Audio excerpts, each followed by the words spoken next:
Chapter 1. The Arrangement Serafina. Chen stared at her reflection in the antique mirror of her childhood bedroom, her trembling fingers adjusting the simple pearl necklace that had belonged to her grandmother. In 6 hours, she would marry a man she'd met exactly 3 times. In 12 hours, she would become Mrs. Maximilian Blackthorne.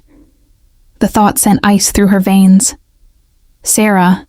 "Darling, you look beautiful." Her mother, Lily Chen, appeared in the doorway, her own eyes red-rimmed from crying. The past 3 months had aged her mother terribly, ever since the cancer diagnosis that had drained their family's modest savings and left them drowning in medical debt. "Mom, you don't have to pretend this is normal." Serafina turned from the mirror, her white silk robe flowing around her petite frame. At 23, she should be planning a wedding to someone she loved, not sacrificing herself to save her family's flower shop and pay for her mother's treatments. Lily crossed the room and took her daughter's hands. "Maxwell Blackthorne is a good man, Sarah. I've done my research. He's never been involved in any scandals. He's known for his integrity in business, and he specifically requested this arrangement be one of mutual respect." Serafina almost laughed. Mutual respect. As if there could be anything mutual about a billionaire purchasing a bride to satisfy some archaic clause in his grandfather's will. Maxwell Blackthorne needed a wife within 6 months to inherit his family's empire. She needed $3 million to save her mother's life. It was purely transactional. "Did you know he's only 31?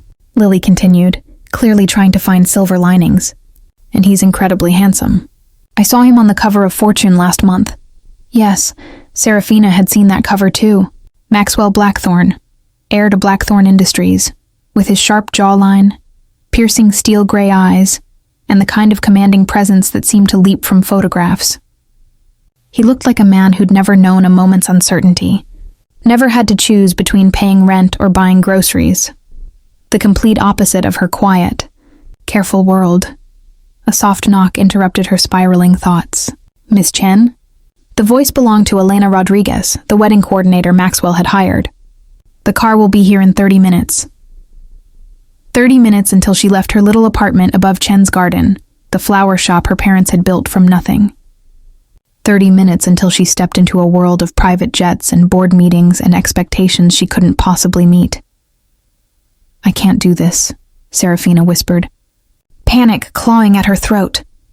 Lily gripped her hands tighter. "You can, sweetheart.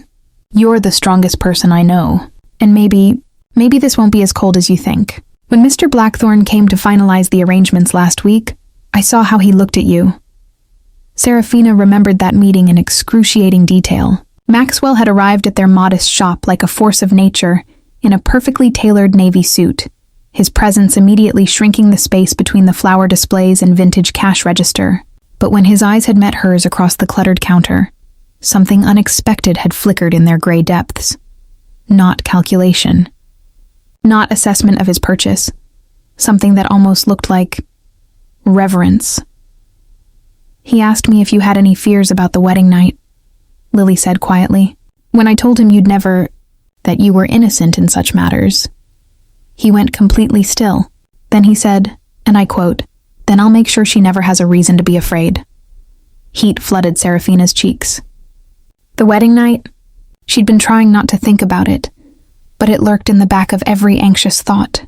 She knew the basic mechanics, of course, but the reality of being intimate with a stranger, even one as devastatingly attractive as Maxwell Blackthorne, terrified her. What if she disappointed him? What if her inexperience disgusted him? What if he realized he'd made a terrible mistake? Elena appeared with the wedding dress, a masterpiece of ivory silk and delicate lace that probably cost more than Serafina's car. Maxwell had insisted on paying for everything. The dress, the small ceremony at his private estate, even the honeymoon suite at his penthouse. All she had to do was show up and say, "I do." As Elena helped her into the gown, Serafina's phone buzzed with a text from an unknown number. "I know today feels overwhelming. Take your time. There's no rush for anything, Serafina. We have the rest of our lives to figure this out." Her breath caught. He'd been thinking about her nerves, her fears. The message was signed with just his initial, but somehow that made it feel more personal, more real. Maybe her mother was right. Maybe Maxwell Blackthorne was different from the cold, calculating billionaire she'd imagined. The car arrived precisely on time, a sleek black Mercedes with tinted windows. As Serafina settled into the leather seats, her phone buzzed again. "You look beautiful. I'm honored you chose this path." She glanced up, startled, and saw a figure silhouetted in the window of a building across the street. Even from this distance, she recognized the broad shoulders and commanding stance. Maxwell Blackthorne had been watching, making sure she was safely on her way. The gesture was unexpectedly protective, almost tender. As the car pulled away from everything she'd ever known, Serafina touched the pearl necklace at her throat and whispered a prayer to her grandmother's memory. Maybe, just maybe, this arrangement could become something more. Chapter 2. The Vows. The Blackthorne estate took Serafina's breath away. Sprawling across 50 acres of manicured gardens and towering oak trees, the main house was a stunning blend of classical architecture and modern luxury. Floor to ceiling, windows reflected the late afternoon sun, and a fountain danced in the circular drive where the Mercedes came to a stop. This was going to be her home now. Elena guided her through a side entrance and up a marble staircase to what would serve as her bridal suite. "Mr. Blackthorne wanted you to have time to settle in before the ceremony," she explained, opening the door to a sun-drenched room decorated in soft blues and creams. Fresh peonies, Serafina's favorite flowers, filled crystal vases on every surface. "How did he know?" she murmured, touching the silky petals. "He asked your mother." Elena smiled. "He's been very thorough in his preparations." A knock at the door interrupted them. "Come in," Elena called. Serafina expected another member of the wedding staff, but instead, Maxwell Blackthorne himself stepped into the room, and her breath caught in her throat. He was even more commanding in person than in photographs. Tall and broad-shouldered, with dark hair that looked like he'd been running his fingers through it, and those penetrating gray eyes that seemed to see straight through her careful composure. He'd changed from his business suit into black dress pants and a white shirt with the sleeves rolled up, revealing strong forearms. Devastatingly handsome didn't begin to cover it. "I apologize for the intrusion," he said, his voice a low rumble that sent unexpected shivers down her spine. "But I wanted to give you this before the ceremony." He held out a small velvet box, and Serafina's heart hammered against her ribs. "It's not what you think," Maxwell said quickly, seeming to read her panic. "It's something that belonged to my grandmother. She would have wanted you to have it." With trembling fingers, Serafina opened the box to reveal a delicate bracelet of diamonds and sapphires, clearly an antique piece of extraordinary beauty. "It's too much," she whispered. Maxwell stepped closer, close enough that she could smell his cologne, something expensive and masculine that made her head spin. "May I?" She nodded, unable to speak, and watched as he lifted the bracelet from its velvet nest. His fingers were surprisingly gentle as he fastened it around her wrist, his touch sending electricity up her arm. "My grandmother wore this on her wedding day," he said softly, his gray eyes meeting hers. "She and my grandfather had an arranged marriage too, you know. She used to tell me it was the best decision she ever made." "Did they? Did they love each other?" Serafina asked, barely above a whisper. Maxwell's thumb brushed across the bracelet, still touching her wrist. "Deeply. But it took time. Love isn't always immediate, Serafina. Sometimes it grows in the quiet moments, in the small kindnesses, in choosing each other every day." The way he said her name, like it was something precious, made her chest tight with unexpected emotion. "Are you afraid?" he asked, his voice gentle. The question was so direct, so honest, that she found herself answering truthfully. "Terrified." Maxwell cupped her face with one large hand, his thumb tracing her cheekbone. "So am I." The admission stunned her. This powerful, confident man was afraid, too. "We don't have to do anything you're not ready for," he continued, his gray eyes intense. This marriage may have started as an arrangement, but I want you to feel safe with me. Always." Before she could respond, Elena cleared her throat diplomatically. "Mr. Blackthorne, the guests are arriving." Maxwell stepped back, but his eyes never left Serafina's face. "I'll see you at the altar, Mrs. Blackthorne." The use of her future name sent a thrill through her that she didn't want to examine too closely. After he left, Serafina touched the bracelet at her wrist, feeling its weight and warmth. Maybe Maxwell was right. Maybe love could grow from the smallest beginnings. 20 minutes later, she stood at the back of a candlelit conservatory filled with white roses and fairy lights. The guest list was small: her parents, Maxwell's younger sister Charlotte, his business partner Daniel Morrison, and Elena serving as their witness. Then the music began, and Serafina saw Maxwell waiting for her at the altar. He'd changed into a perfectly tailored black tuxedo that emphasized his powerful frame, but it was his expression that stole her breath. As she walked toward him on her father's arm, Maxwell looked at her like she was the answer to every prayer he'd ever whispered.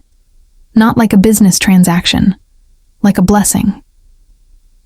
When her father placed her hand in Maxwell's, the connection was immediate and electric. His fingers were warm and steady, anchoring her as her own trembled with nerves. "You're perfect," he murmured, too low for anyone else to hear. The officiant began the ceremony, but Serafina barely heard the words. She was lost in Maxwell's eyes, in the way he held her hands like they were made of spun glass, in the reverent way he spoke his vows. "I, Maxwell James Blackthorne, take you, Serafina Rose Chen, to be my wife. I promise to protect you, to cherish you, to be patient with you as we build something beautiful together. I promise to earn your trust every day, and to love you with everything I have." When it was her turn, Serafina's voice was barely a whisper, but Maxwell heard every word. "I, Serafina Rose Chen, take you, Maxwell James Blackthorne, to be my husband. I promise to trust you, to stand beside you, to be brave enough to let you into my heart. I promise to build a life with you based on honesty, respect, and hope." When Maxwell slipped the platinum wedding band onto her finger, a perfect match to the sapphire and diamond engagement ring he'd chosen, Serafina felt something shift inside her chest. This wasn't just a contract anymore. This felt like a beginning. "You may kiss the bride," the officiant announced. Maxwell stepped closer, his hands framing her face with infinite gentleness. "Is this okay?" he asked, so quietly only she could hear. She nodded, and he kissed her with such tender reverence that tears sprang to her eyes. It was soft and sweet, and full of promises, and when he pulled back, his thumb caught the single tear that had escaped down her cheek. "No tears on our wedding day," he whispered, "only happiness from now on." As their small group of guests congratulated them, Serafina realized that for the first time in months, she actually believed that might be possible. Chapter 3. First Moments. The reception was held in the estate's formal dining room, illuminated by crystal chandeliers and candlelight. Despite the intimate guest list, Maxwell had spared no expense. The table was set with fine china and silver, and each course was a work of art. Serafina barely tasted any of it. She was too aware of Maxwell beside her, of the way he made sure her wine glass never emptied, of how he included her in every conversation, despite her obvious nerves around his sophisticated friends. His sister Charlotte, a vibrant redhead with Maxwell's same gray eyes, regaled them with embarrassing childhood stories about the groom. "You should have seen Max when he was 12, she laughed, raising her champagne glass. He had this elaborate business plan to corner the neighborhood lemonade stand market. Even then, he was convinced he could fix everything with the right strategy. Some things never change, Daniel Morrison added with a grin. He was Maxwell's business partner and closest friend. A charming man with dark skin and kind eyes who'd made Serafina feel welcome from the moment they met. "Though I have to say, Max, this is your best strategic decision yet." Maxwell's hand found Serafina's under the table, his fingers intertwining with hers. I couldn't agree more. The way he said it, like he actually meant it, made Serafina's chest flutter with something dangerously close to hope. As the evening wound down, her parents prepared to return to their hotel. The original plan had been for them to stay at the estate, but Maxwell had quietly arranged for them to have a suite at the city's finest hotel instead. So you can have complete privacy, he'd explained earlier. And Serafina had blushed furiously at the implication. Her mother hugged her tightly at the door. Be happy, sweetheart, she whispered. I think this man truly cares for you. After the guests departed, Serafina found herself alone with Maxwell in the grand foyer of his home. Their home, she corrected herself, though it still felt surreal. Would you like a tour? Maxwell asked, loosening his bow tie. The simple gesture made him seem more human, less like the untouchable billionaire from magazine covers. He showed her through room after room of understated luxury. A library with floor-to-ceiling bookshelves, a music room with a gleaming grand piano, a kitchen that looked like something from a gourmet magazine, but it was the small details that caught her attention. Fresh flowers in every room, photographs of Maxwell with Charlotte, and what must have been their parents, a well-worn leather chair by the library fireplace that was clearly his favorite reading spot. It's beautiful, Serafina said, as they stood in the conservatory where they'd been married just hours earlier. The candles had been extinguished, but moonlight streamed through the glass ceiling, bathing everything in silver. It will be more beautiful with you in it, Maxwell said softly. They climbed the main staircase together, and Serafina's heart began to pound as they approached what she assumed would be their shared bedroom. But Maxwell stopped at a door halfway down the hall. This is your room, he said, pushing it open. Serafina stepped inside and gasped. The space was decorated in soft lavenders and creams, with an antique vanity, a cozy reading nook by the windows, and a massive four-poster bed draped in silk. Fresh lavender, her favorite scent, filled the air from bouquets placed throughout the room. My room? She asked, confused. Maxwell leaned against the doorframe, his hands in his pockets. I want you to have your own space, somewhere that's entirely yours. We can take things slowly, Serafina. There's no pressure for us to share a bed until you're ready. Relief and disappointment warred in her chest. She was grateful for his consideration, but part of her had been working up the courage to be a proper wife tonight. Where will you sleep? She asked. The master suite is at the end of the hall, Maxwell said, but I want you to know that door will always be open to you. When you're ready. If you're ever ready. The uncertainty in his voice surprised her. For all his confidence and power, Maxwell seemed genuinely worried that she might never want to be truly intimate with him. Maxwell, she said softly, and he straightened at the sound of his name on her lips. Can I ask you something? Anything. Why did you really agree to this arrangement? You could have chosen anyone. Someone from your social circle. Someone who understood this world.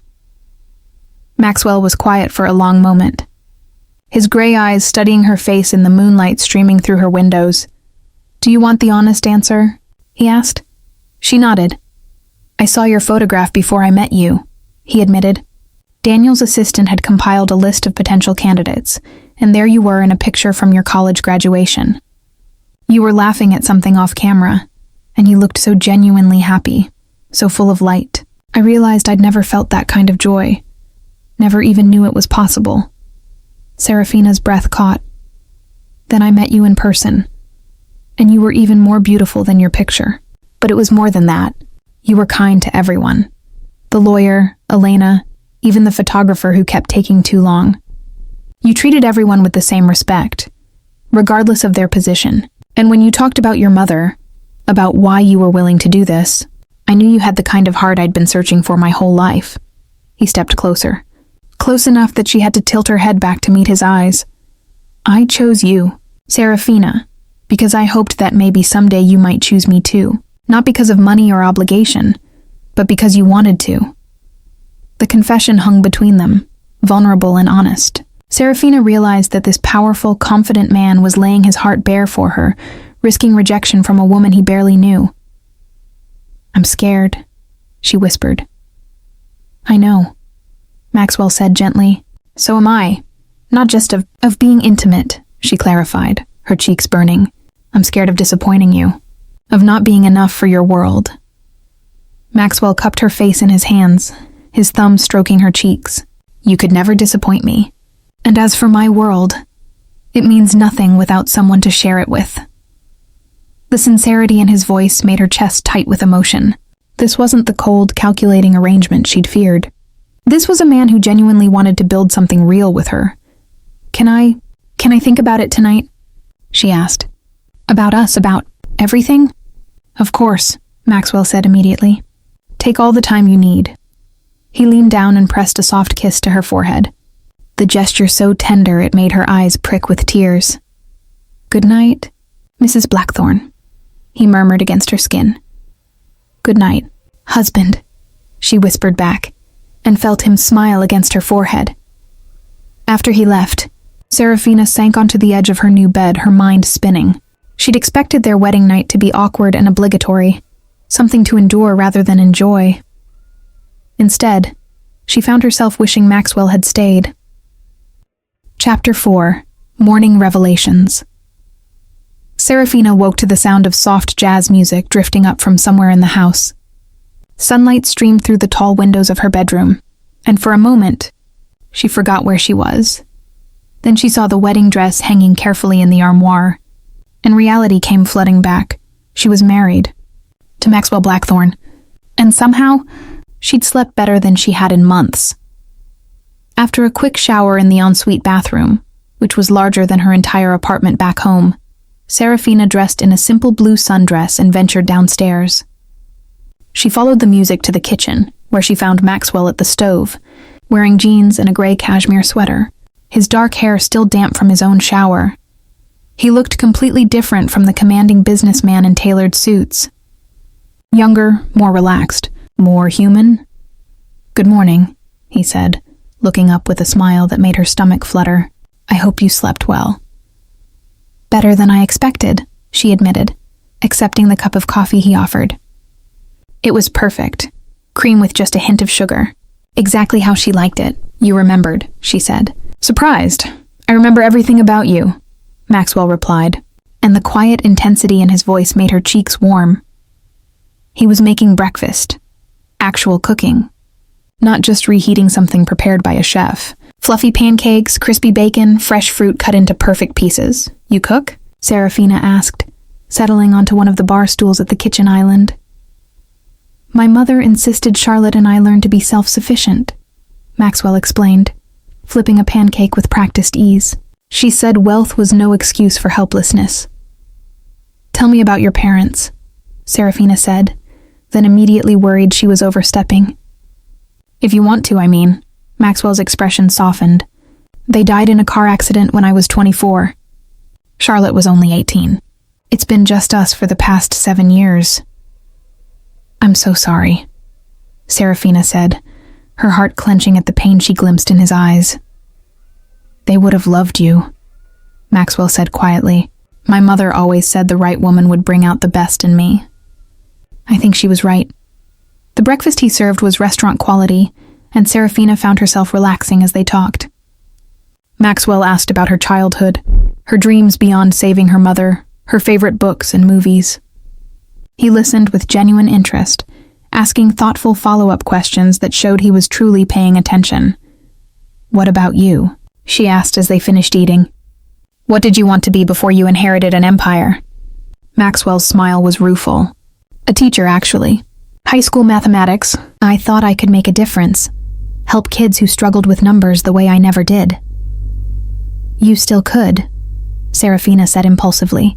Fund scholarship programs, or support math education initiatives. I do, actually, Maxwell admitted.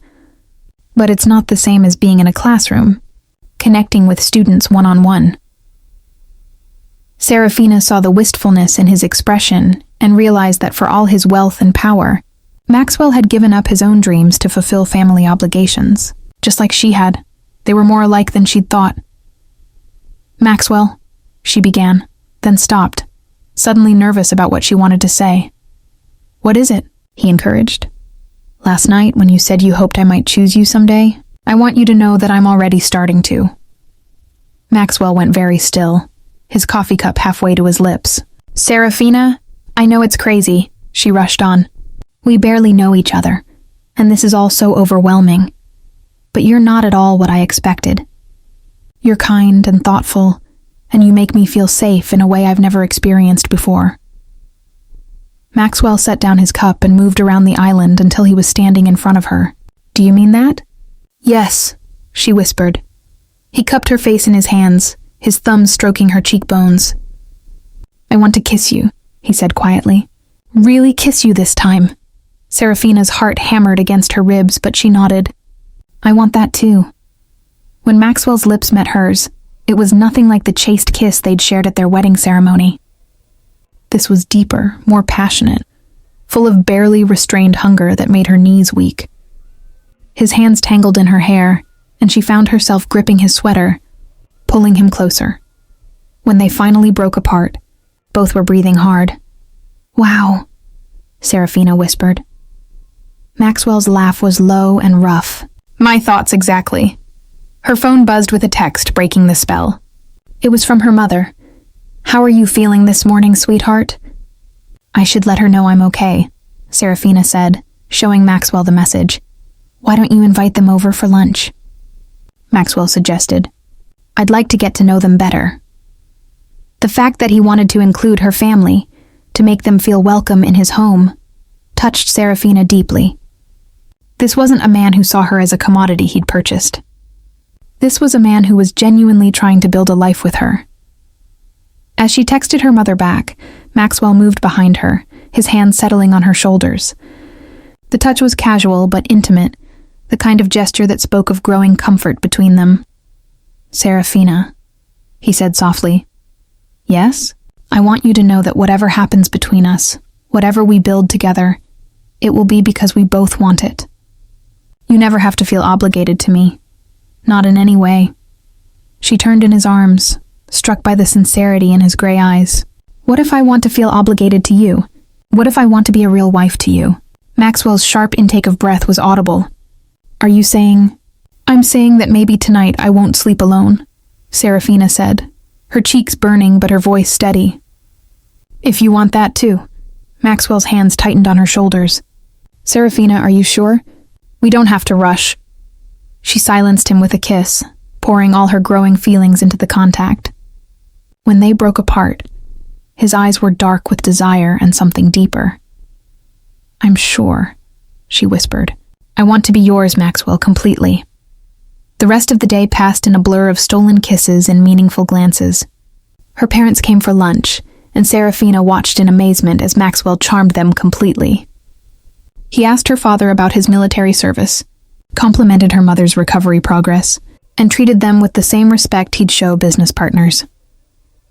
By evening, as they said goodbye to her parents, Serafina felt like she was truly part of Maxwell's life rather than an outsider looking in. "They love you," she told him as they watched the car disappear down the drive.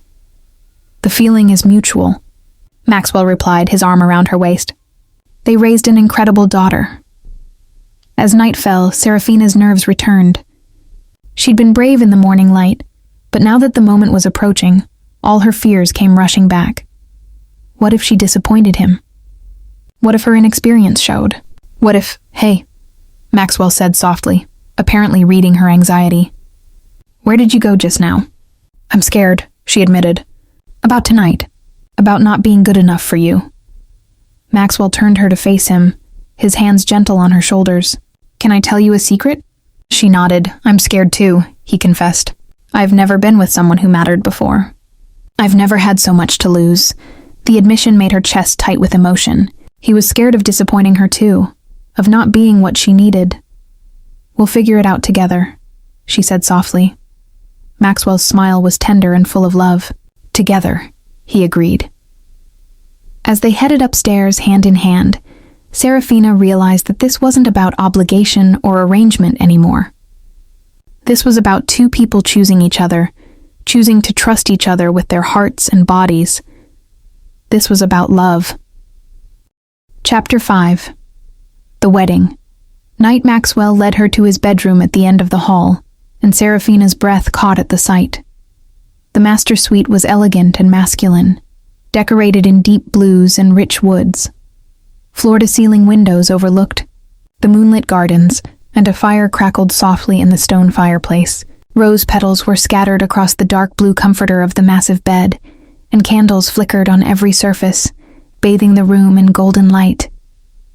"You planned this," Seraphina whispered, touched by the romantic gesture. "I hoped," Maxwell corrected, his hands settling on her waist. "But only if you wanted it." She turned in his arms, her hands flat against his chest, feeling the steady rhythm of his heartbeat beneath her palms. "I want it," she said softly. "I want you."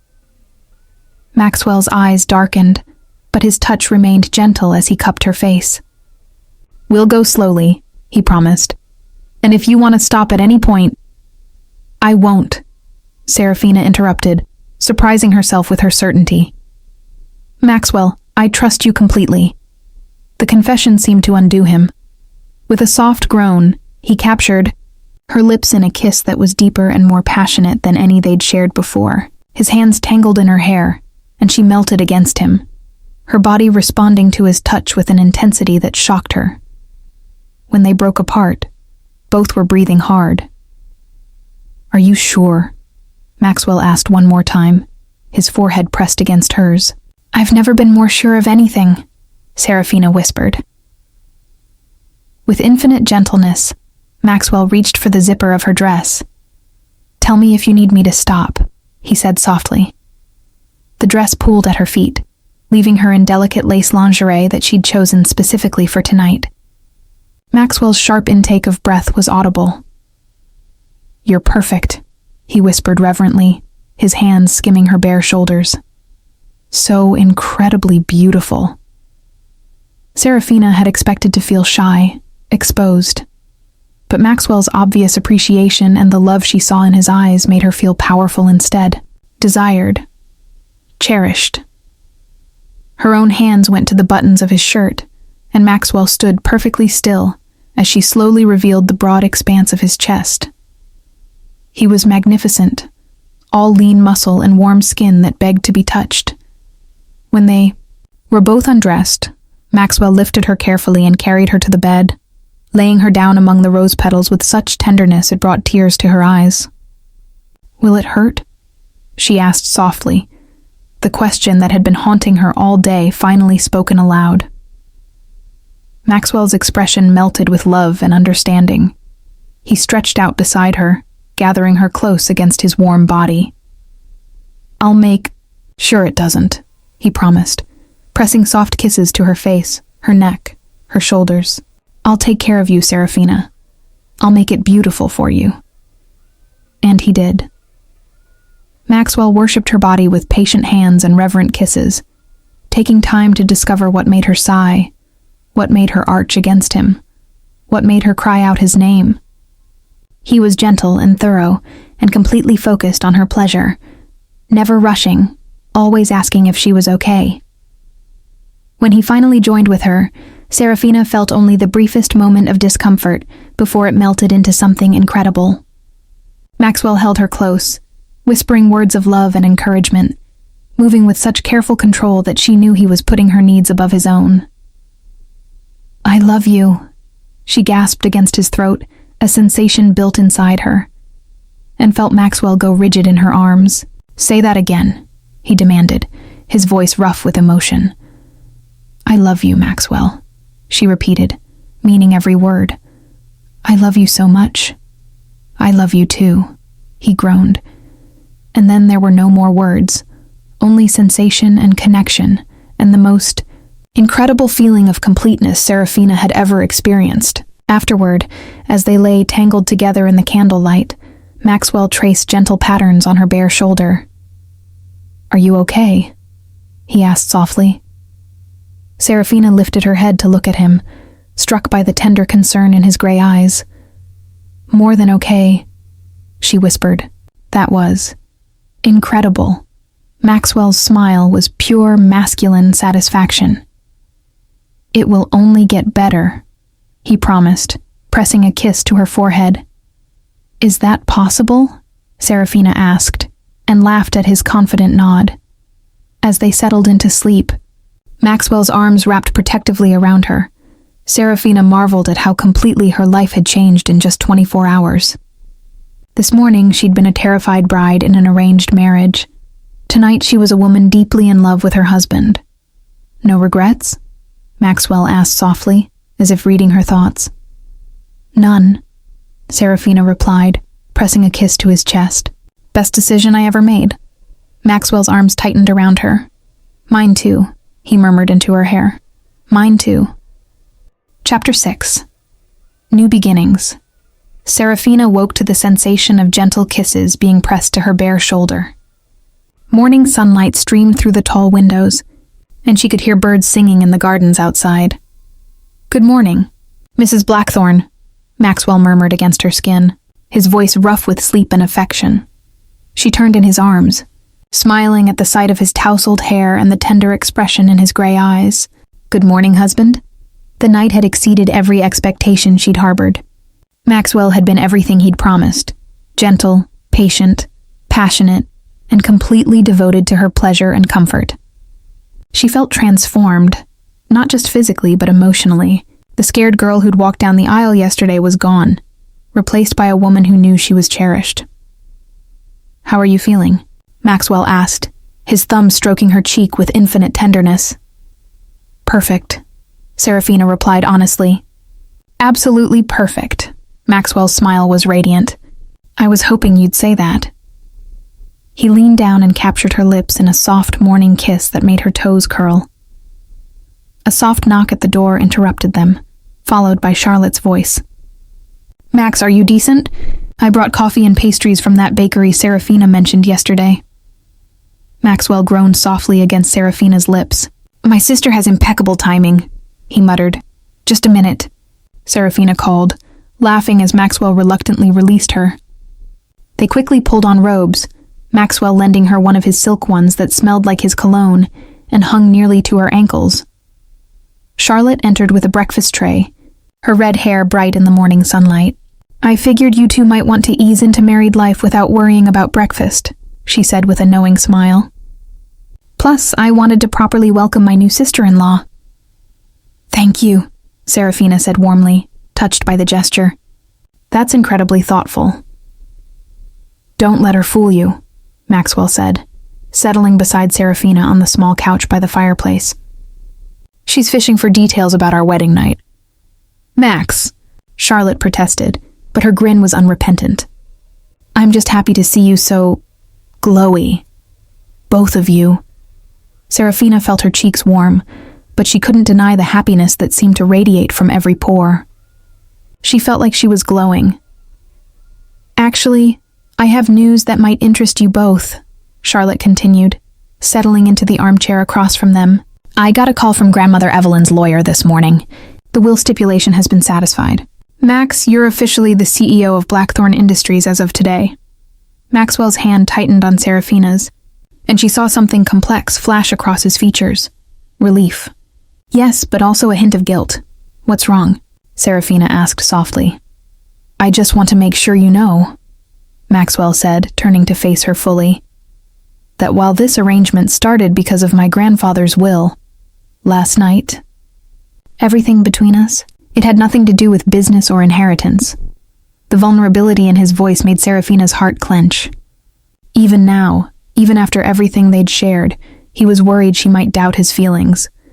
She cupped his face in her hands, forcing him to meet her eyes. "Maxwell James Blackthorne, I know exactly why you made love to me last night, and it had nothing to do with money or companies or wills. It was because you love me, and I love you." The relief that washed over his features was profound. "I do love you," he said fiercely, "more than I ever thought possible." "Okay, you two are going to make me cry," Charlotte interrupted, but her voice was thick with emotion.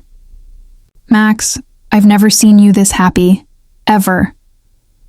"I never knew I could be this happy," Maxwell admitted, his arm tightening around Serafina. They spent the morning talking and laughing. Charlotte regaling them with stories about the office chaos that had erupted when news of Maxwell's marriage broke. Apparently, half the female employees were in mourning over the loss of the city's most eligible bachelor. "Don't worry," Charlotte told Serafina with a wink. "I made sure everyone knows he's completely, utterly, disgustingly in love with his wife." After Charlotte left, Maxwell and Serafina found themselves alone in the garden, walking hand in hand through the rose arbors. The estate was even more beautiful in daylight, with its perfectly manicured lawns and hidden pathways that led to secluded benches and fountain courtyards. "Tell me about your dreams," Maxwell said, as they settled on a bench overlooking the lily pond. "Beyond saving your mother, beyond the flower shop, what do you want from life, Serafina?" She was quiet for a moment, thinking. "I want to make a difference," she said finally. "My family's shop was always more than just flowers. We provided arrangements for people's most important moments: weddings, funerals, celebrations, apologies. We were part of their stories, and now I have resources I never imagined," Serafina said softly. "I could do so much more. Maybe start a foundation, help other families facing medical crises, or work with schools to create garden programs for kids who might never see green spaces otherwise." Maxwell's eyes lit up with admiration and something deeper. "You want to use my wealth to help people? Is that wrong?" Serafina asked, suddenly worried she'd overstepped. "It's perfect," Maxwell said, pulling her close. "It's exactly what I hoped you'd say. Serafina, my money has never felt meaningful before. I inherited most of it, earned the rest in markets and acquisitions that helped rich people get richer. But the idea of using it to actually improve lives, to be part of something bigger—" "We could do it together," Serafina suggested tentatively. "Your business sense and my heart, I suppose." "Your beautiful, generous heart," Maxwell corrected, kissing her temple. "I can't think of anything I'd rather do than build something meaningful with my wife." That afternoon, they drove into the city so Serafina could check on her mother and see the flower shop one last time before the new owners took over. Maxwell had insisted on paying off all the debts and ensuring her parents were comfortable, but he'd also arranged for the shop to continue operating under new management, longtime employees who would preserve its character while expanding the business. Lily. Chen burst into tears when she saw them walk in together, hand in hand, both glowing with happiness. "Oh, sweetheart," she said, hugging Serafina tightly. "You look radiant. Both of you do." "We're happy, Mom," Serafina said simply. "Really, truly happy." That evening, as they prepared for bed in Maxwell's room, their room now, Serafina thought with a thrill, Maxwell pulled a small wrapped box from his dresser drawer. "Another family heirloom?" Serafina asked, accepting the gift with curiosity. "Not exactly," Maxwell said, looking suddenly nervous. "Open it." Inside was a key made of white gold, delicate and beautiful, clearly custom-made. "It's lovely," Serafina said, confused. "What does it open?" Maxwell took her hand and led her to the window that overlooked the gardens. In the distance, barely visible in the moonlight, was a small building she hadn't noticed before. "I had it built for you," Maxwell said softly. "A greenhouse and workshop space where you can design arrangements, experiment with new growing techniques, maybe even teach classes. The key is yours, Serafina. The space is completely yours." Tears sprang to Serafina's eyes as she understood the magnitude of the gift. He hadn't just given her a building, he'd given her a place to pursue her passion, to build something of her own in their shared life. "Maxwell," she whispered. "Overwhelmed. I want you to be happy here," he said urgently. "I want this to feel like home, not like a cage. I want you to have your own dreams, your own space, your own—" She silenced him with a kiss that was fierce and grateful and full of love. "I am happy here," she said against his lips. "I'm happy with you. It's more than I ever dreamed possible." "Really?" Maxwell asked, and she heard the vulnerable hope in his voice. "Really," Serafina confirmed. "I love you, Maxwell Blackthorn. I love our life together. I love who I am when I'm with you." That night, as they made love with the passionate tenderness that was becoming their signature, Serafina marveled at the complete reversal her life had taken. 3 days ago, she'd been a frightened young woman sacrificing herself for her family. Tonight, she was a cherished wife building a beautiful future with the man who'd become her whole world. No regrets? Maxwell asked afterward, echoing his question from their wedding night. Only one, Serafina replied, and felt him tense beside her. What?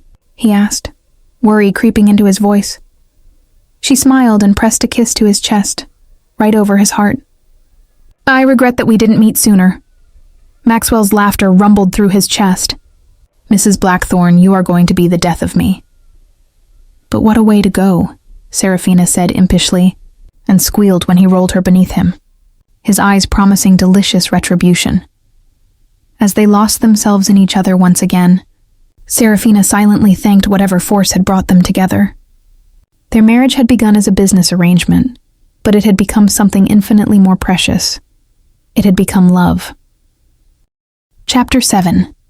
Growing Closer. 2 weeks into their marriage, Serafina felt like she'd been living at the Blackthorne estate her entire life. Every morning brought small discoveries. Maxwell's habit of reading 3 newspapers with his coffee, his tendency to hum while he worked in his study, the way he always made sure she had fresh flowers in every room she frequented. This particular morning found them in the greenhouse Maxwell had built for her, surrounded by seedlings and soil and the tools of her trade. Serafina had spent the previous day setting up her workspace, and now she was teaching Maxwell the basics of floral arranging. No, not like that, she laughed, gently repositioning his hands around the stem of a white rose. You're strangling it. Flowers respond to gentle handling.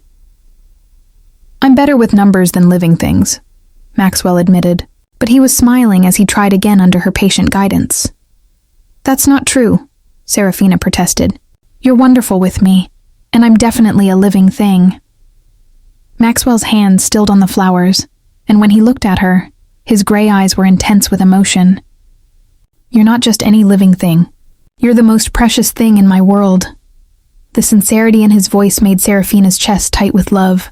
Even after 2 weeks of marriage, Maxwell's capacity for tenderness continued to surprise her. She'd expected their relationship to settle into comfortable routine by now, but instead, it seemed to deepen with each passing day. I love you too, she said softly, leaning up to kiss him. The kiss was interrupted by the sound of footsteps on the greenhouse path. They broke apart to see Daniel Morrison approaching, his expression apologetic. Sorry to interrupt, Daniel called. But Max, we have a situation at the Singapore office that needs your immediate attention. Maxwell sighed, his hands reluctant to leave Serafina's waist. Can it wait another hour? Not really, Daniel said grimly. The Yamamoto deal is falling apart, and they want to video conference in 20 minutes. Serafina saw the conflict in Maxwell's face, his desire to stay with her warring with his business responsibilities. It was a balance they were still learning to navigate. Go, she said, standing on her toes to kiss his cheek. I'll be here when you're finished. I don't want to leave you, Maxwell said, his arms tightening around her. And I don't want you to go, Serafina replied honestly. But this is part of your life, part of who you are. I'm not going anywhere, Maxwell. The relief in his eyes told her that her understanding meant everything to him. Too many people in his past had resented his work, his obligations, his success. Have I mentioned lately that I'm completely in love with you? Maxwell asked, pressing one more lingering kiss to her lips. Only about 50 times today, Serafina teased. But I don't mind hearing it again. After Maxwell left with Daniel, Serafina continued working in the greenhouse, her hands busy with soil and seedlings while her mind wandered. She was arranging white orchids in baby's breath when Charlotte appeared in the doorway. Those are stunning, Charlotte said, admiring the elegant arrangement taking shape under Serafina's skilled hands. Thank you. They're for the hospital's children's wing, Serafina explained. I thought I'd start small with my charity work, just bringing a little beauty to places that need it. Charlotte smiled, settling on one of the wooden stools Maxwell had installed for visitors. You know, Max has been different since you married him. Different how? Serafina asked, curious, happier obviously. But more than that, He's softer somehow, more human. Before you, he was all business all the time. Work was his whole identity. Serafina paused in her arranging. What was he like before, really? Charlotte was quiet for a moment, choosing her words carefully. Lonely, she said finally. Successful, powerful, respected, but deeply lonely. He dated occasionally, but never anyone who understood that his wealth and position came with responsibilities. They all wanted the glamorous parts, the galas, the jewelry, the exotic vacations, but none of them wanted the late-night phone calls from Singapore or the canceled dinner plans when a deal went sideways. That must have been hard for him, Serafina said softly. It was.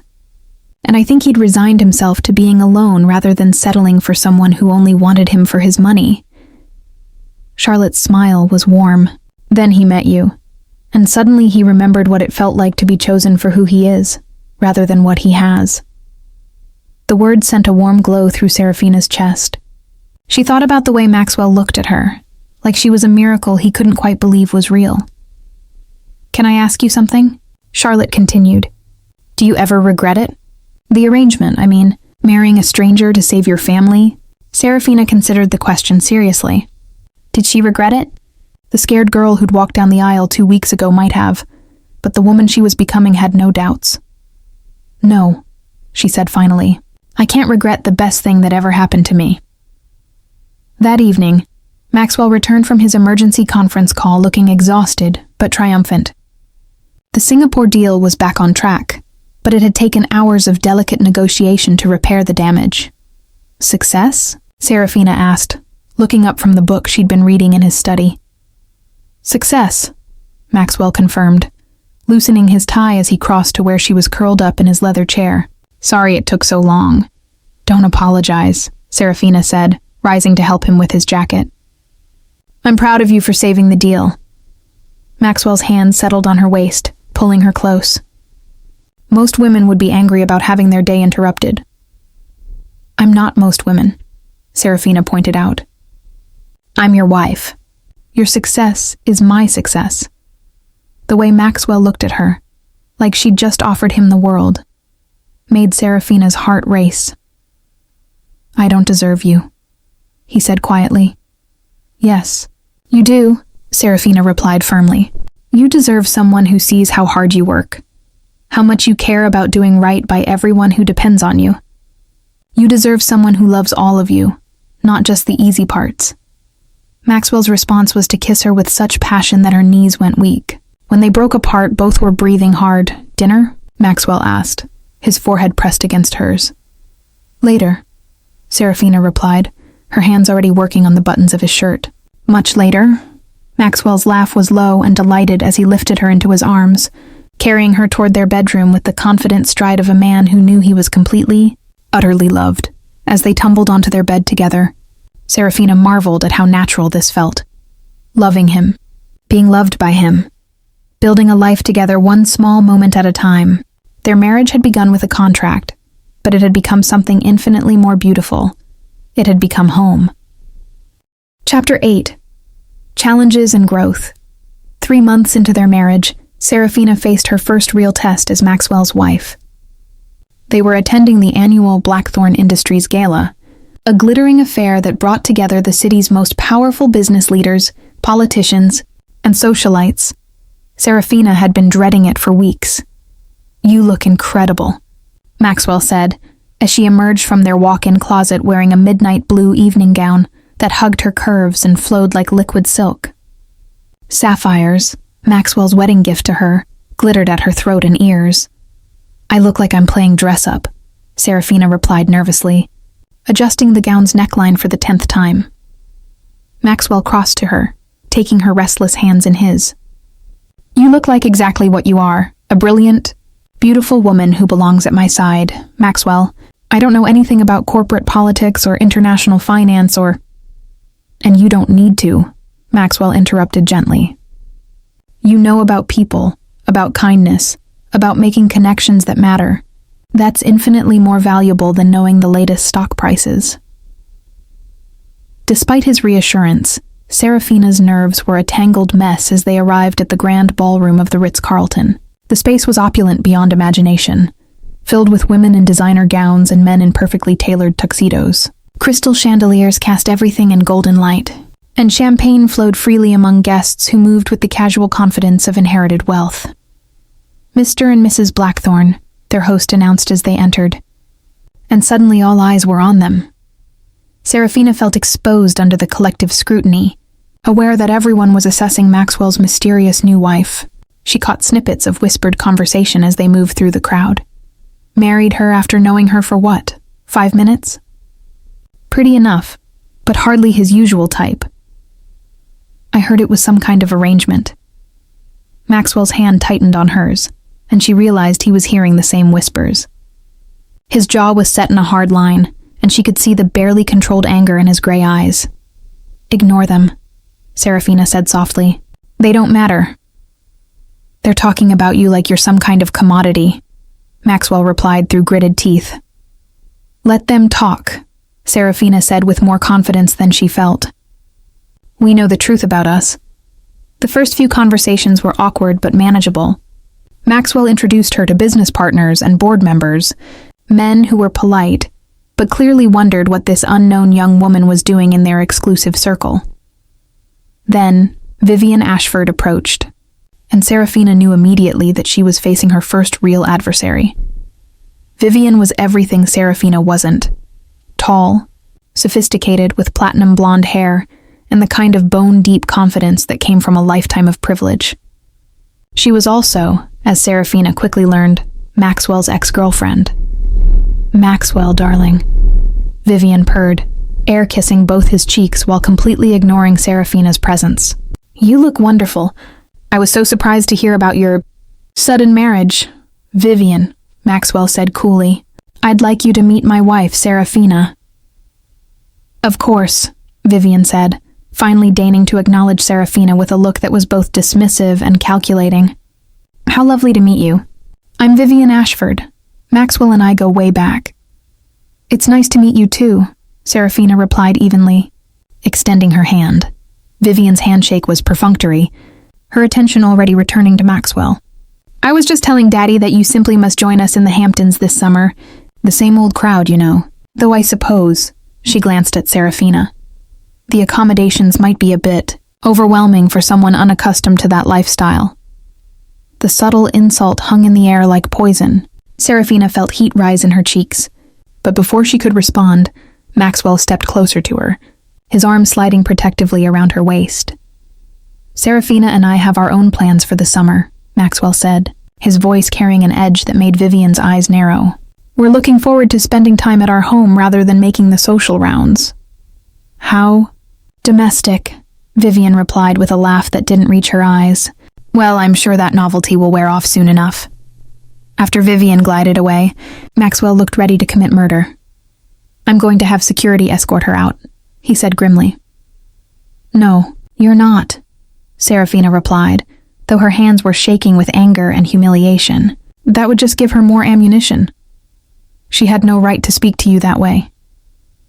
"She's threatened," Serafina said, forcing herself to analyze the situation rationally. "I may not be from her world, but I can recognize jealousy when I see it."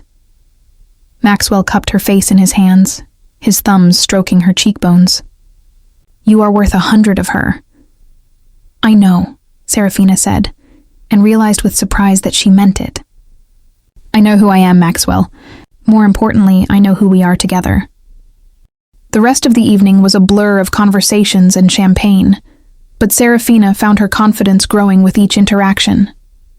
Yes, she was different from the women in Maxwell's social circle, but different didn't mean less than. She spoke passionately to the wife of a prominent senator about literacy programs for underprivileged children. She charmed a group of businessmen with her knowledge of sustainable growing practices.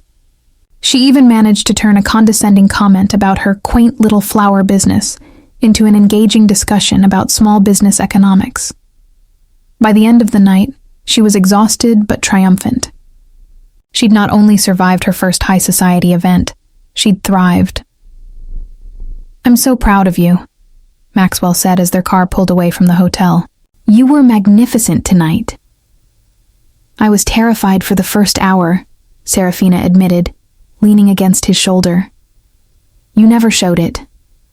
You handled every snide comment and backhanded compliment with grace and intelligence. You made them see what I see, that you're extraordinary. What do you think about a gender-neutral theme? Maxwell asked one evening, showing Serafina paint swatches in soft yellows and greens. That way it works regardless of whether we're having a boy or a girl. I think, Serafina said, wrapping her arms around him from behind, that our baby is going to be the most loved child in the world, no matter what color the nursery is. Maxwell turned in her arms, his hands settling protectively over her still flat stomach. I love you both so much already. We love you too, Serafina whispered. The first trimester brought morning sickness that lasted all day, exhaustion that made her feel like she was moving through molasses, and emotional swings that left her crying over television commercials. Maxwell handled it all with patient devotion, holding her hair back when she was sick, bringing her ginger tea and crackers, and never once complaining when she fell asleep during their favorite movies. I'm sorry I'm such a mess, Serafina said one evening after a particularly difficult day. You're growing our child, Maxwell replied, stroking her hair as she lay with her head in his lap. You're doing the most important work in the world. Don't apologize for that. Charlotte was thrilled about becoming an aunt, immediately launching into plans for spoiling her future niece or nephew. I'm going to be the fun aunt who teaches them all the things you don't want them to know, she announced during Sunday dinner at the estate. Terrifying, Maxwell muttered, but his smile was fond. Serafina's parents cried happy tears when they shared the news, her mother immediately beginning to knit tiny blankets and booties. The Chen Family Foundation was officially launched that same month, with Serafina managing the operations from home when morning sickness kept her from traveling. You're building an empire of kindness while growing our baby, Maxwell said one afternoon, finding her in the study surrounded by grant applications and thank you letters from families they'd helped. How did I get so lucky?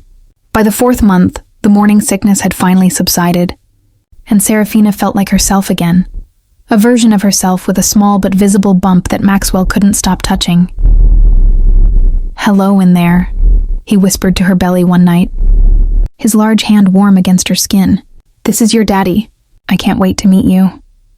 The baby can't hear you yet, Serafina said softly, but her heart melted at the sight of this powerful man talking so gently to their unborn child. Then I'm just practicing, Maxwell replied, pressing a soft kiss to her bump. Their 20-week ultrasound was scheduled for a Tuesday morning, and Maxwell cleared his entire calendar to attend. As they lay in the dimly lit room, watching their baby move and stretch on the grainy screen, Serafina felt tears streaming down her cheeks. Would you like to know the gender? The technician asked. Maxwell and Serafina looked at each other, having debated this question for weeks. Yes, they said in unison, then laughed at their synchronicity. Congratulations. The technician smiled. You're having a daughter. A daughter, Maxwell repeated, his voice thick with emotion. We're having a little girl. That night, as they lay in bed with Maxwell's hand resting on her bump, they talked about names and nursery themes and all the dreams they had for their daughter. She's going to be beautiful like her mother, Maxwell said softly. And brilliant like her father, Serafina replied. She's going to be loved beyond measure, Maxwell added, by both of us, for her entire life. As Serafina drifted off to sleep, she marveled at how completely her world had transformed. A year ago, she'd been a frightened young woman entering an arranged marriage. Now she was a cherished wife expecting a baby with the love of her life. Their daughter would never know a moment without being wanted, without being celebrated, without being the center of two people's entire universe. Chapter 9. Deeper Connections. 6 months into their marriage, Serafina woke to find Maxwell's side of the bed empty. She found him in his study at 5 a.m., still in pajama pants and a t-shirt, hunched over financial reports with a cup of cold coffee at his elbow. How long have you been awake? She asked, settling onto the arm of his chair. Couldn't sleep, Maxwell admitted, rubbing his eyes. The Tokyo merger is more complicated than we anticipated, and if it falls through, we'll lose about 200 jobs in the Seattle division. Serafina studied his profile, noting the tension in his jaw and the worry lines around his eyes. She was learning that Maxwell carried the weight of his empire heavily. Every decision affected real people, and he never forgot that responsibility. "Have you eaten?" she asked. Maxwell looked confused by the question. "What time is it?" "Time for you to take a break," Serafina said firmly. "Come on." She led him to the kitchen, despite his protests about the urgent reports. While he sat at the island looking gorgeously rumpled and slightly bewildered, she made them both proper breakfast. Scrambled eggs with herbs from their garden, fresh fruit and coffee that was actually hot. "I should be working," Maxwell said, but he ate with obvious hunger. "You should be taking care of yourself," Serafina corrected. "When's the last time you had a full night's sleep?" Maxwell was quiet, which was answer enough. "You can't save everyone if you work yourself into the ground," Serafina said gently. "Those 200 jobs will still be there after you've had some rest." "I know, but nothing." Serafina moved behind his chair, her hands settling on his tense shoulders. "Let me help." "You can't solve international corporate finance with flower arranging skills," Maxwell said with tired humor. "No, but I can solve my husband's stress with wife skills," Serafina replied, her thumbs working at the knots in his shoulders. "Tell me about the merger. What's the actual problem?" As Maxwell explained the complex web of cultural differences, regulatory hurdles, and financial complications, Serafina listened with complete attention. She might not understand the technical aspects, but she understood people, and she could see the real issue beneath the business jargon. "It sounds like the Tokyo executives feel like they're being acquired rather than merged," she said when he finished, "like they're losing their identity instead of joining something bigger." Maxwell went still under her hands. "What do you mean?" "You're approaching this like a traditional acquisition. Here are our terms. Here's what we offer. Sign here."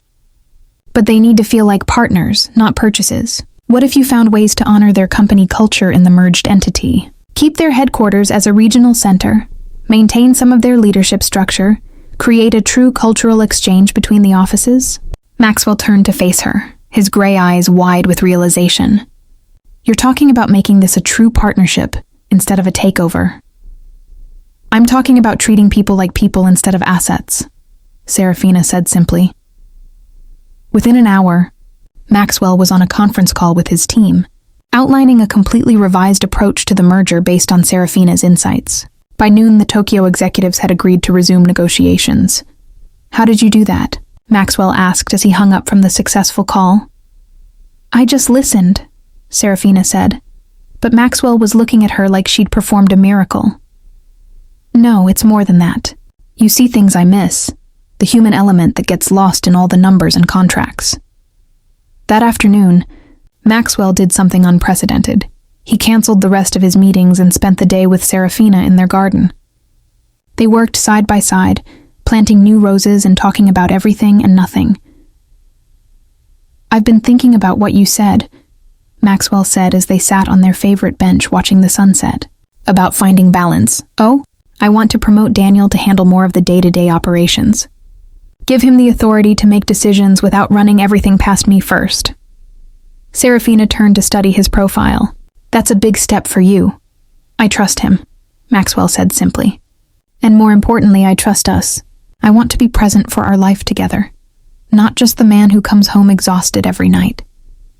"Are you sure? I knew what I was getting into when I married you. I don't want you to resent me for pulling you away from your work." Maxwell turned to face her fully, his hands cupping her face with infinite gentleness. "Serafina, you're not pulling me away from my life. You are my life. The work, the money, the empire. None of it matters if I don't have you to share it with."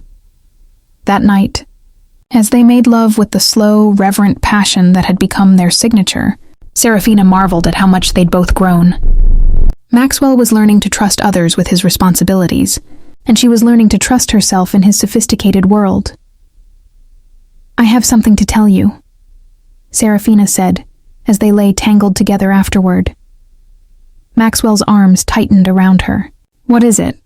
"I've been working with Charlotte on a proposal for the foundation we talked about, the one to help families facing medical crises. That's wonderful, Maxwell said, pressing a kiss to her hair. What's the plan? We want to create a network of support, not just financial assistance, but emotional resources, practical help with logistics, even something as simple as making sure families have good meals during hospital stays. Maxwell pulled back to look at her, his eyes bright with admiration and love. It's perfect. It's exactly what someone like your family would have needed. Exactly. And Maxwell, I want to use my maiden name for the foundation, the Chen Family Foundation. I want to honor my parents and my heritage while still being your wife. The smile that spread across Maxwell's face was radiant. I think that's the most beautiful idea I've ever heard. Really? You don't mind? Mind? Serafina, I'm married to a woman who's going to change the world. Why would I mind everyone knowing your name? As they drifted off to sleep, Serafina reflected on how much her life had transformed. 6 months ago, she'd been a scared young woman sacrificing herself for her family. Now she was a confident wife and philanthropist, building something meaningful alongside the man she loved beyond reason. Their arranged marriage had become the foundation for everything beautiful in both their lives. Chapter 10. Unexpected news. 9 months into their marriage, Serafina stood in the marble bathroom of their master suite, staring at the small plastic test in her trembling hands. 2 pink lines stared back at her, clear and unmistakable. Pregnant. She sank onto the edge of their massive bathtub, her mind reeling. They'd been careful, but not obsessively so. And she realized that some part of her had been hoping for this moment, even though they'd never explicitly discussed starting a family. Sarah? Are you all right in there? Maxwell's voice came through the door, warm with concern. Fine, she called back, her voice higher than normal. Just give me a minute. She needed time to process, to figure out how to tell him, to prepare for his reaction. Maxwell was wonderful with her, but a baby was a massive responsibility. Would he be ready? Did he even want children? When she finally emerged from the bathroom, Maxwell was sitting on the edge of their bed, already dressed for work in a charcoal gray suit that emphasized his broad shoulders and lean frame. He looked up as she entered, and his expression immediately shifted to concern. What's wrong? He asked, rising and crossing to her. You look pale. I have news, Serafina said, her hands twisting nervously in front of her. Maxwell's hands settled on her shoulders, steadying her. What kind of news? Serafina looked into his gray eyes, searching for courage. This man had become her entire world, and she couldn't bear the thought of disappointing him. I'm pregnant, she said quietly. Maxwell went completely still, his expression unreadable. For a moment that felt like eternity. He just stared at her, and Serafina's heart began to sink. Then his face broke into the most brilliant smile she'd ever seen. Pregnant, he repeated, his voice filled with wonder. You're having a baby. We're having a baby. Are you happy? Serafina asked uncertainly. Instead of answering with words, Maxwell swept her into his arms and spun her around, both of them laughing as he finally set her back on her feet. Happy? Maxwell said, framing her face with his hands. Serafina, I'm ecstatic. I'm over the moon. I'm the luckiest man alive. Relief flooded through her so intensely that tears sprang to her eyes. Really? Really, Maxwell confirmed, pressing his forehead against hers. A little person who's half you and half me. I can't think of anything more perfect. I was so scared you'd think it was too soon, Serafina admitted. Too soon? Maxwell pulled back to look at her incredulously. Sarah, I've been in love with you since our wedding night. I want everything with you. Marriage, children, growing old together. The whole beautiful mess of it. Even though we've only been married 9 months? Maxwell's expression grew serious. Time doesn't measure love, Serafina. Some people are married for decades and never have what we found in our first week together. That evening, Maxwell came home with an armload of pregnancy books, prenatal vitamins, and a stuffed teddy bear that was almost as big as Serafina. Maxwell, she laughed, surveying his purchases. I'm barely 6 weeks along. We have time to prepare. I want to do everything right, Maxwell said, settling beside her on the couch with one of the books. I want to be the best father possible. Serafina curled up against his side. her heart full of love for this man who approached impending fatherhood with the same intensity he brought to everything important in his life. "You will be," she said softly. "You're already taking such good care of both of us." Over the following weeks, Maxwell threw himself into pregnancy preparation with characteristic thoroughness. He interviewed obstetricians, researched the best birthing classes, and even started working on converting one of the guest rooms into a nursery. "What do you think about a gender-neutral theme?" Maxwell asked one evening, showing Serafina paint swatches in soft yellows and greens. "That way it works regardless of whether we're having a boy or a girl." "I think," Serafina said, wrapping her arms around him from behind, "that our baby is going to be the most loved child in the world, no matter what color the nursery is." Maxwell turned in her arms, his hands settling protectively over her still flat stomach. "I love you both so much already." "We love you too," Serafina whispered. The first trimester brought morning sickness that lasted all day, exhaustion that made her feel like she was moving through molasses, and emotional swings that left her crying over television commercials. Maxwell handled it all with patient devotion, holding her hair back when she was sick, bringing her ginger tea and crackers, and never once complaining when she fell asleep during their favorite movies. "I'm sorry I'm such a mess," Serafina said one evening after a particularly difficult day. "You're growing our child," Maxwell replied, stroking her hair as she lay with her head in his lap. "You're doing the most important work in the world. Don't apologize for that." Charlotte was thrilled about becoming an aunt, immediately launching into plans for spoiling her future niece or nephew. "I'm going to be the fun aunt who teaches them all the things you don't want them to know," she announced during Sunday dinner at the estate. "Terrifying," Maxwell muttered, but his smile was fond. Serafina's parents cried happy tears when they shared the news, her mother immediately beginning to knit tiny blankets and booties. The Chen Family Foundation was officially launched that same month, with Serafina managing the operations from home when morning sickness kept her from traveling. "You're building an empire of kindness while growing our baby," Maxwell said one afternoon, finding her in the study surrounded by grant applications and thank you letters from families they'd helped. "How did I get so lucky?" By the 4th month, the morning sickness had finally subsided, and Serafina felt like herself again, a version of herself with a small but visible bump that Maxwell couldn't stop touching. "Hello in there," he whispered to her belly one night, his large hand warm against her skin. "This is your daddy. I can't wait to meet you." "The baby can't hear you yet," Serafina said softly, but her heart melted at the sight of this powerful man talking so gently to their unborn child. "Then I'm just practicing," Maxwell replied, pressing a soft kiss to her bump.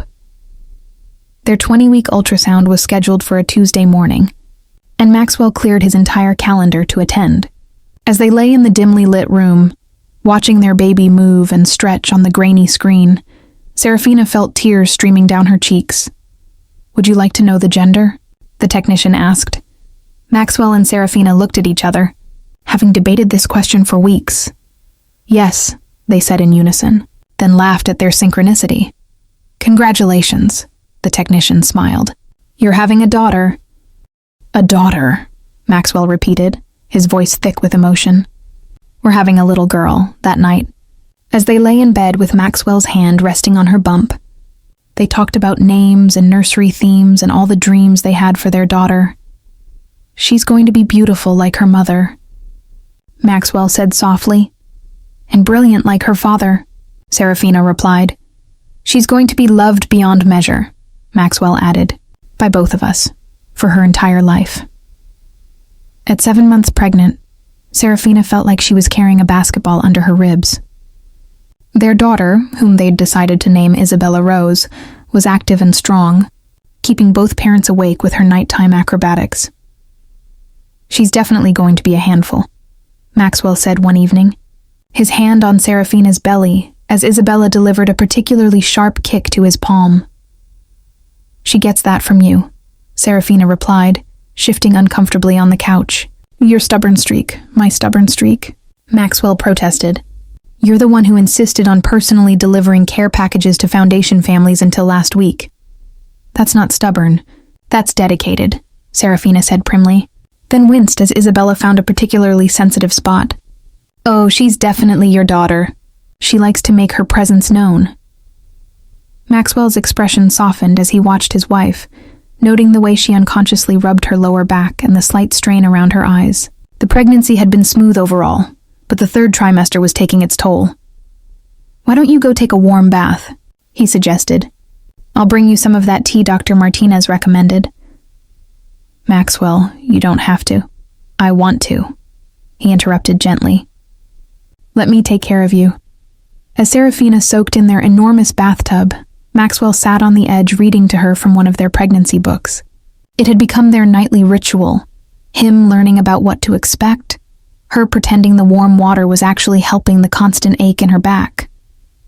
"Listen to this," Maxwell said, flipping to a new page. "It says that babies born at 34 weeks have excellent survival rates and minimal complications." "Maxwell James Blackthorne," Serafina said warningly, "don't you dare jinx us by reading the premature labor section." "I'm just being prepared," Maxwell protested, but he closed the book. "Knowledge is power." "Worry is not power," Serafina countered. "Isabella is going to arrive exactly when she's supposed to." As Serafina drifted off to sleep in their bed that night, Isabella quiet for once in her belly, she reflected on how much their life had changed in just 9 months. From newlyweds learning to love each other to expectant parents preparing to welcome their daughter, every day had brought new depth to their relationship. "No regrets?" Maxwell asked softly, his arms wrapped around her from behind, his hand resting protectively on their daughter. "Only that I can't fast forward to meet her," Serafina murmured sleepily. "She'll be here soon enough," Maxwell replied, pressing a kiss to her shoulder. "And when she is, she's going to have the most amazing mother in the world." "And the most devoted father," Serafina added, turning in his arms to face him. "We're going to be good at this, aren't we?" Maxwell asked, and she heard the slight uncertainty in his voice. "We're going to be amazing at this," Serafina said firmly, "because we love each other, and we're going to love her. Everything else we'll figure out together." Famous last words, as they would soon discover. Chapter 11. Trials and Triumphs, 1 year. Later. Serafina stood in their garden, watching Maxwell chase their toddling daughter between the rose bushes. At 15 months old, Isabella was a force of nature, walking, babbling, and getting into everything with the determined curiosity of a child who'd never met a boundary she couldn't charm her way past. "Mama?" Isabella called, holding up a dandelion she'd picked from the lawn. In her world, every flower was a treasure worth sharing. "Beautiful, sweetheart," Serafina called back, her heart swelling with the kind of love that still sometimes overwhelmed her with its intensity. Today marked exactly 2 years since their wedding, and Serafina could barely recognize the terrified young woman who'd walked down the aisle in this very garden. That girl had been brave enough to save her family, but she'd had no idea she was also saving herself. "Dada!" Isabella shrieked with delight as Maxwell scooped her up, spinning her around until her laughter echoed across the estate. Maxwell had changed too. The serious, solitary businessman had become a devoted husband and father who thought nothing of canceling board meetings to attend Isabella's doctor, appointments or spending Saturday mornings having tea, parties with his daughter and her collection of stuffed animals. "Mrs. Blackthorne?" Elena appeared on the terrace, still serving as their household coordinator, but now more friend than employee. "Your parents have arrived for dinner. Already?" Serafina glanced at her watch, surprised to find the afternoon had slipped away. "I should start getting ready." "Actually," Maxwell said, approaching with Isabella perched on his shoulders, "I have something for you first." He reached into his jacket pocket and withdrew a small velvet box that made Serafina's breath catch. But instead of jewelry, it contained a key, similar to the one he'd given her for the greenhouse, but this one was made of rose gold and inscribed with tiny flowers. "What does this open?" Serafina asked, curiosity replacing her initial surprise. "Come and see," Maxwell said with a mysterious smile. With Isabella toddling between them, they walked to the far end of the garden where a new building stood, larger than the greenhouse, built in the same style as the main house, but clearly designed for a specific purpose. Maxwell, Serafina whispered as she saw the sign above the door. The Chen Family Community Center. Open it, he encouraged. The key turned smoothly, and Serafina gasped as the door swung wide. Inside was a fully equipped space designed for their foundation's work. Offices, meeting rooms, a commercial kitchen for preparing meals for families in crisis, and even a children's area where kids could play while their parents received support. You built this? Serafina asked, tears streaming down her face. We built this, Maxwell corrected. Your vision, your heart, your dream. I just provided the construction crew. When? How? I never saw, while you were on bed rest with Isabella, Maxwell admitted. I wanted to surprise you, and I wanted our daughter to grow up seeing her mother change the world. Serafina turned to face him, this man who continued to exceed every dream she'd ever dared to have. I love you, she said simply, because no other word seemed adequate. I love you too, Maxwell replied, gathering both his girls into his arms. More than I ever thought it was possible to love anyone. That evening, their anniversary dinner was a celebration of family in the truest sense. Serafina's parents, now fully recovered and thriving, shared stories of Isabella's latest accomplishments. Charlotte regaled them with tales from her new job managing international operations for Blackthorn Industries. Daniel and his wife announced they were expecting their first child. But it was the quiet moment after dessert, when Isabella had fallen asleep in Maxwell's arms and the conversation had drifted into comfortable silence, that Serafina felt the full weight of her gratitude. Penny for your thoughts, Maxwell said softly, noting her contemplative expression. Just thinking about how different everything is from what I expected 2 years ago, Serafina replied. I thought I was sacrificing my future for my family's present, and instead I found my future. My real future. With you, with Isabella, with all of this. She gestured at their family gathered around the table, at the home they'd built together, at the life that had grown from the most unlikely beginning. Later, as they put Isabella to bed in her nursery, now decorated with murals of flowers and fairy tales that Maxwell had commissioned from a local artist, Serafina marveled at the perfect routine they'd developed. Maxwell read the bedtime story while Serafina brushed their daughter's dark hair. Isabella insisted on kissing both parents goodnight, then settled into sleep with the confidence of a child who'd never doubted she was loved. She's going to ask for a pony next, Maxwell warned as they closed the nursery door. Absolutely not, Serafina replied immediately. What about a small horse? Maxwell, a miniature horse? Serafina's laughter followed them down the hallway to their bedroom, where they settled onto their balcony with glasses of wine and the comfortable silence of two people who no longer needed words to communicate. You ever wonder what would have happened if we'd met differently? Serafina asked, curled up against Maxwell's side as they watched the stars appear over their gardens. Never, Maxwell replied without hesitation. We met exactly when and how we were supposed to. Everything that brought us to that moment. Your mother's illness, my grandfather's will, your courage, my loneliness, all of it was necessary to create this. Even the scary parts? Especially the scary parts, Maxwell said, tightening his arms around her. The scariest decisions often lead to the most beautiful destinations. As they sat together in their perfect life, Serafina thought about that terrified young woman who'd asked her new husband on their wedding night if it would hurt. Maxwell had promised to make it pure bliss, and he'd kept that promise in ways she never could have imagined. He hadn't just made their physical intimacy beautiful, he'd made their entire life together a source of joy, growth and love that continued to deepen with each passing day. No regrets? Maxwell asked, echoing the question that had become their tradition. Only one, Serafina replied with a smile. Maxwell tensed slightly. What? I regret that I only have one lifetime to love you in. Maxwell's laughter was rich with happiness and relief. Then we'll have to make this one count. We already are, Serafina said, lifting her face for his kiss. As their lips met under the star-filled sky, Serafina knew with absolute certainty that their arranged marriage had become the greatest love story ever written. Not because it was perfect, but because they'd chosen to make it perfect. One day, one challenge, one moment of trust at a time. Their love had started with a contract and a question. Will it hurt? The answer, as it turned out, was no. Love didn't hurt when it was real, when it was chosen, when it was nurtured by two people committed to making each other's happiness their highest priority. Their love had become pure bliss, exactly as Maxwell had promised on their wedding night. And it would remain so for all the nights and all the beautiful days to come.